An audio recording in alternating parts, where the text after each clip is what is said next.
It's an ongoing topic, the discourse around friendless people and people with friends. Friendless people can be looked at as cautionary, untrustworthy, or a red flag. People with many friends can be viewed as well balanced, trusting, likable due to their social fluency.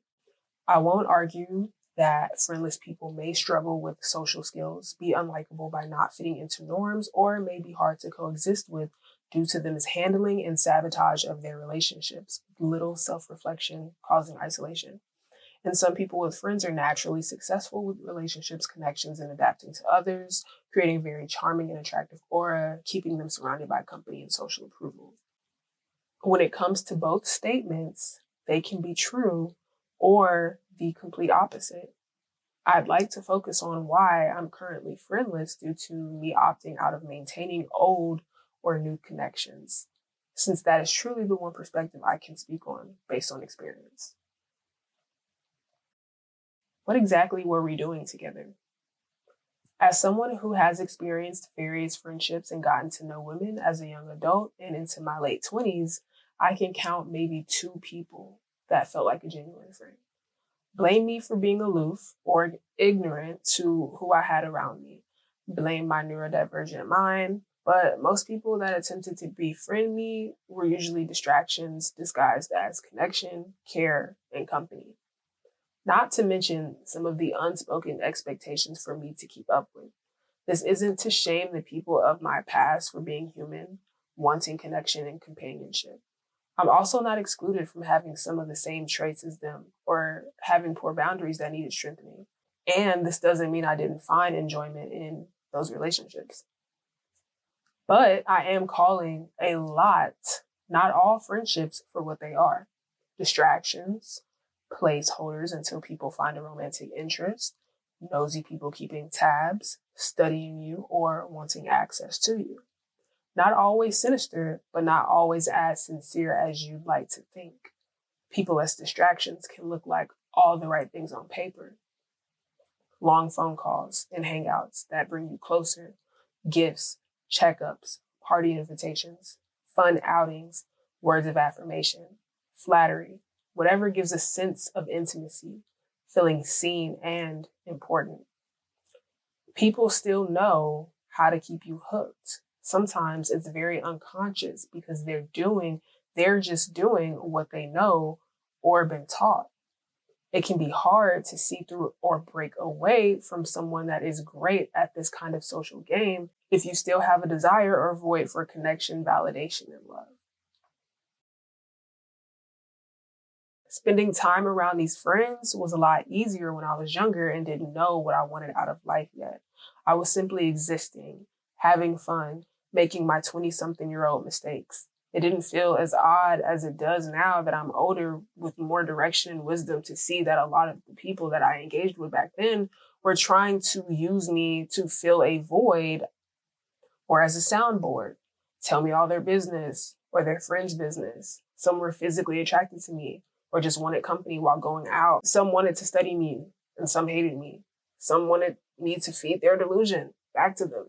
In the past, being too quick to form relationships, invite others into my personal space, and simply not holding a higher standard for myself and what I'd actually like friendships to be kept me from truly being around the right people, therefore being a result of shallow or imbalanced dynamics. The amount of times I should have trusted my gut, but still wanted to be around someone and in an environment just to realize these people just wanted my energy around or didn't even like me for real. They just liked what I possessed. Exuding energy to sustain those relationships made me value my alone time and my own presence more. But I'm not writing all of this to talk about betrayal or my social struggles and oversights. Finding purpose in life means defining everything. Outside of people wanting friends for whatever reason, I realized most people are doing the average. When I say average, it does not mean bad. It's just average. What is average? Working with no plan or aspirations, no hobbies or passions, seeking, chasing, or getting lost in romantic relationships, escaping from their issues in the nightlife and substances that keep you stagnant, doom scrolling, not being more curious about life and defining their own opinions, settling for what they don't want, never thinking bigger or outgrowing bad habits, living to please others and gain external approval. I can go on, but you get the gist. These same people are average thinkers who will marginalize those without friends as strange, placing more value in the relationships outside of them sometimes, finding an anchor in more external stimuli than in themselves. Average people will seek friendships without definition and purpose and aren't used to those that live alternatively with less people or friends among them. They may assume there's an issue with the friendless and not with the world. The friendless person who has finally centered themselves and found their life's purpose does not do anything without a purpose behind it. The person with a purpose questions everything they engage with. Why am I here? What do I want? Where would I like this to go? What does this person want from me? Why are they attempting a friendship?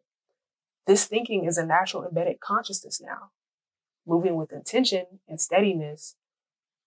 Even when they want to turn their mind off, the soul is always in communication with them.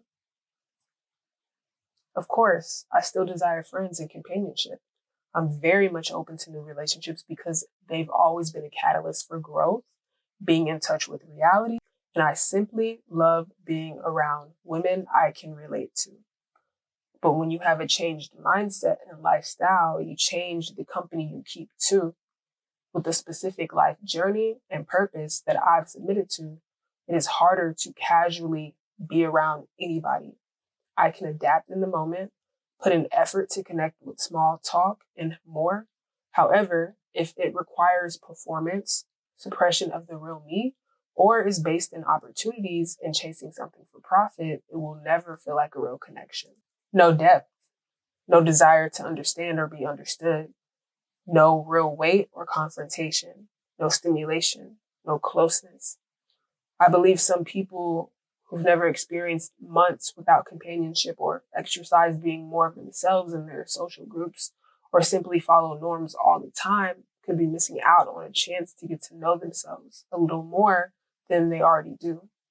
If you've had the same friend group since high school, if you're still participating in a friend group that has an imbalanced power dynamic, if you've outgrown your peers yet still complain about them in private and are still coming around, if it's obvious that a relationship feels more draining and your energy is being siphoned, those are reasons to reconsider your company and actually set yourself free onto a journey of more self-discovery.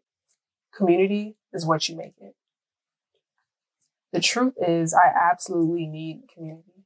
Specifically, need to know good and reliable people to hold space with so we can both call and depend on one another if need be and exchange resources or simply just know each other. I understand that comes with occasionally showing up, small favors, helping, etc.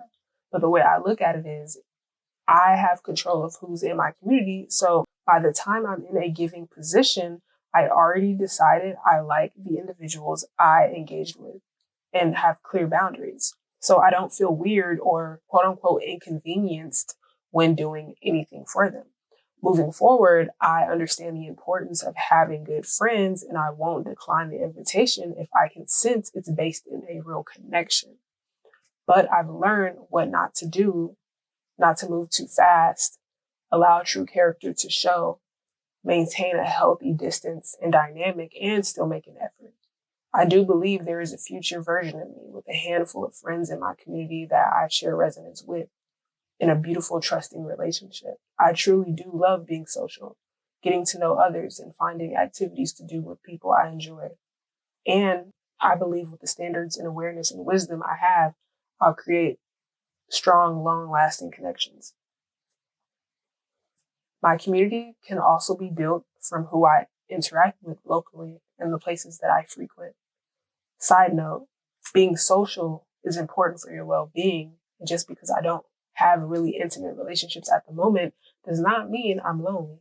It's a path I've chosen because I simply crave more organic, slowly developed connections. Being an adult means you are 100% in control. It's my obligation as an adult to respect my time, my presence, and my energy. It's my birthright to judge everyone, no matter how kind or trusting they appear. It's my birthright to engage with what feels natural to me, trauma responses. I'll be the first to admit I'm not perfect. I am outgrowing being avoidant and embracing the power of addressing issues. But I also learned not to waste my time explaining what doesn't need to be explained. Ghosting people is something I absolutely have no shame in doing when I feel something is off. And I feel empowerment from addressing what I'm uncomfortable about, whether it's in the moment or prior to ghosting, if need be. I also love when people leave me alone too and not try to force a connection. Because of past relationships, I distance myself now from people who display too much interest in me too soon. If I notice a person is studying me or asking me questions that feel like I'm being interviewed, if they always need me to explain my heartfelt feelings about something because they never seem to get where I'm coming from. They constantly observe and narrate normal things that I'm doing in a way that feels critical or choking. If they make playful jokes that are demeaning, if they are presumptuous about who they think I am, if I notice microaggressions and snarls in the face, if they seem uninterested and inconsiderate of my time and effort, if they are too slow with engagement and appear uninterested, if they don't communicate thoroughly or effectively enough in important moments like making plans, like, for example, being too vague or avoidant with direct questions. If I feel like they're trying to take advantage of my generosity, if they are always comparing themselves to me, if they are always trying to call me for small favors that I feel like they could handle alone, if they tell me everyone's business, if I have a weird dream about them, if they watch and absolutely never engage on my social, if they seem fake happy about my good news, if they want to binge being in my company and never have anywhere to be or anything to do. The list can go on. Conclusion. Being friendless looks odd in society, but it's an indicator that you, in fact, are the oddball out and desire unfiltered relationships and more purpose behind who you're engaging with. Also, I having friends simply could be a trauma response of an individual who has experienced enough relationships to make them question everything and start on journeys to improve their habits for better relationships and a purposeful life. It's not a bad thing if you know your character is authentic and of good nature. People with a lot of friends aren't always bad people, but they do participate in keeping up performances, being willing to ignore problematic character discrepancies, and keeping relationships surface level or not challenging the status quo. When living a more purposeful life with endeavors to pursue, look forward to, I believe it is harder to sustain superficial ties.